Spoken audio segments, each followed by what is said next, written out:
today I want to show you how to measure where to put feet on your charcuterie board, around charcuterie board, so they are equal distance from each other. Now the same method will apply if you have a round table and you want to have 3 feet and you want to know where you need to screw in your feet.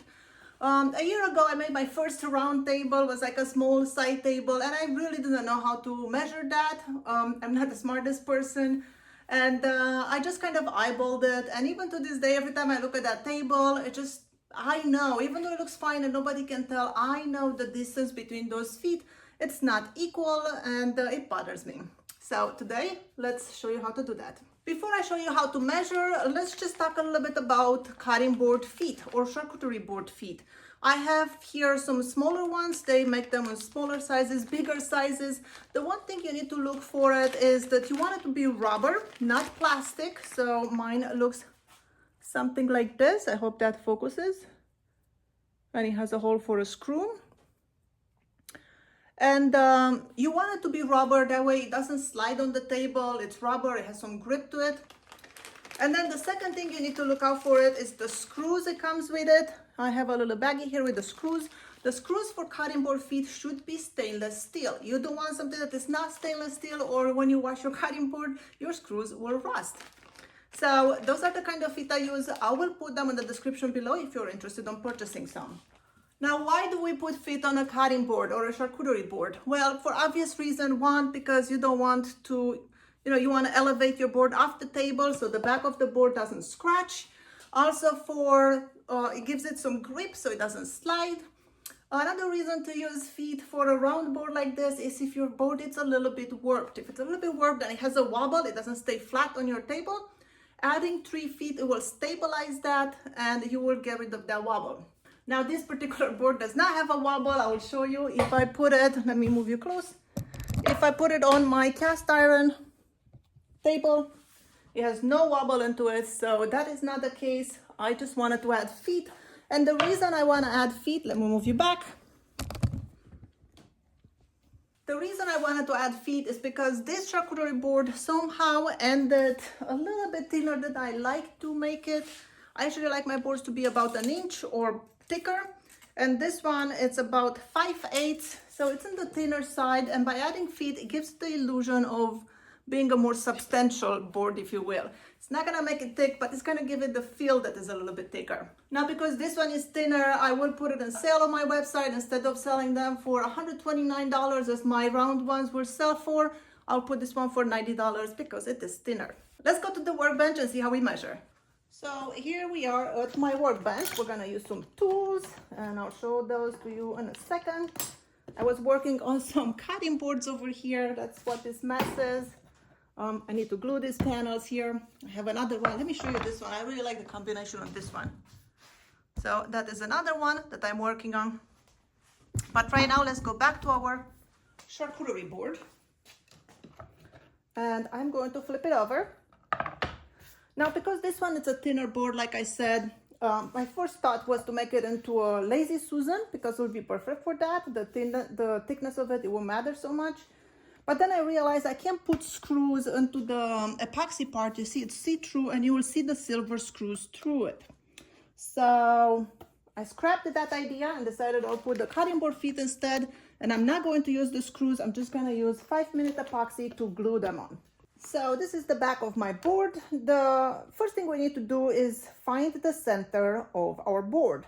And I'll be using this tool over here. I am not sure who makes this. I'm not sure what it's called, but if I find it, I'll put a link in the description below. It looks like something like this, and the way it works, you see the ruler is on this side of the tool. So then you will take the other side and you get the other side and you just place it like this on the side of your circle, the board. And then we will make a line. I'm using some white pencil, maybe you guys can see it better. And then I'll go from a different direction and place that in there and make a line. So that is the center of our board. Now I will take a straight ruler and I will let's see. I think because this part is going to show through, I want to make sure that I put just 1 foot on the epoxy part, but I put 2 feet on the wood part. That way, if you see it through a little bit, it will just be 1 on the epoxy. So what I'm gonna do is, let's see, I'm going to make a straight line, maybe right there. So I'm going to make a straight line that way, from the edge through the center. And then I am going to take one of these tools. I'm not sure what this one is called in English. I use this one to check that my blade is square on my scroll saw. I use that one. And then I also have this tiny square, and those are the 2 tools I use for my scroll saw. So for this one, what I will do is I will place this in here on this line. So I'm looking, you see this line over here? I hope you can see it, the line where the 0 is. So I'm gonna place that right on the line over there, the line that we put through. And then from there, I am looking here at this grades, and I'll choose 120. So I'm gonna put it at 120 degrees, I'll put a mark over there. And at this 120, because a circle has 360 degrees, divided by 3, because we're gonna put 3 feet, that will be 120. So now I will meet the center with that mark with 120 degrees. And there you go.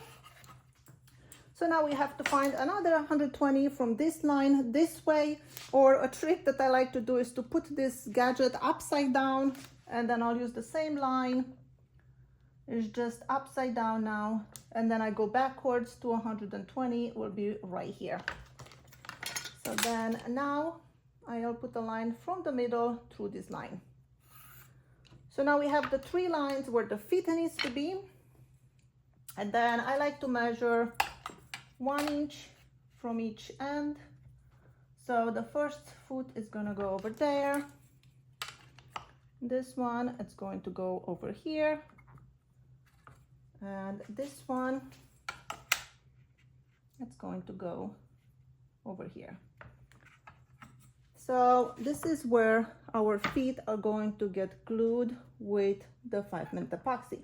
Now I have not oiled the back of this board yet because I want to use the 5-minute epoxy. This is the brand I like. I've tried many brands. I especially don't like those syringe style that mixes the part A with B, because those will dry out and you're wasting it. This guy, I had it for a long time, lasts a long time. So I'm gonna use that and glue my feet to the board. And then after about 15 minutes, when it's completely cured, then I'll come back and oil my board and such. So this is where the feet are going to be. Just like that. So I am going to mix some of this 5-minute epoxy. It comes in 2 parts, color coded. One is red, one is blue. Next thing I need to do, find some scrap piece of wood. Let me move you in closer so you can see what I'm doing, or put it like this.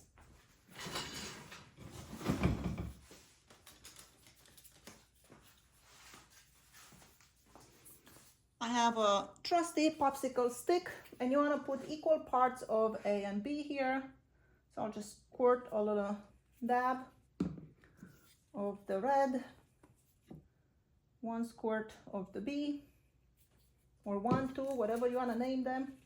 Mix these guys together with my popsicle stick. I hope I mixed enough. And I'll place this down there, and I'll get, oh, my feet are over here. If you want, you can sand a little bit the bottom of this just to have a little bit more grip. Maybe I'll do that. So I have a little sand here, sanding paper, 120. I'm just gonna scrape it a little bit, wipe off the dust with my fingers. I'm going to take some of this 5-minute epoxy and then place it on my mark. Just like that. Now the same thing with this one.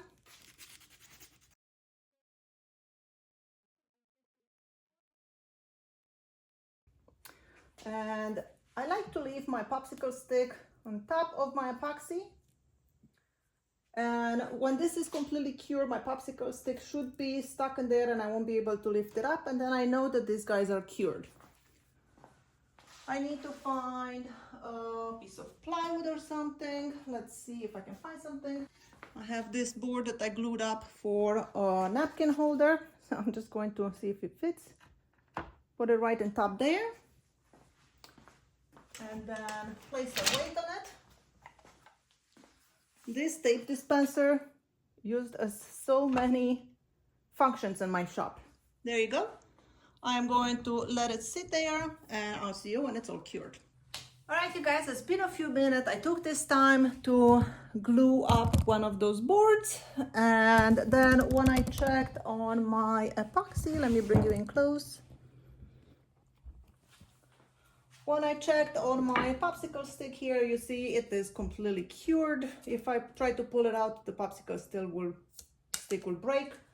So that means if that one is cured, that means this one is cured as well.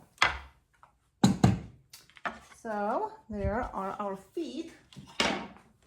And now I'm just going to wipe it down and apply some cutting board oil and then some wax. And I'll see you when it's all done. And just like that, our board is done. This is what it looks like in the front. This is a walnut, as you can see it over there, with some green epoxy. When you hold it to the light, you will see that foot through the epoxy. It is see-through, that's why I don't put the screw in. And this is from the back. When it's on the table, and you won't be able to see much that foot, but when you hold it to the light, you will see it through. So I hope this was helpful to you and you learned something new. Thank you so much for watching. My name is Skylar Ewing and I'll see you in my next video.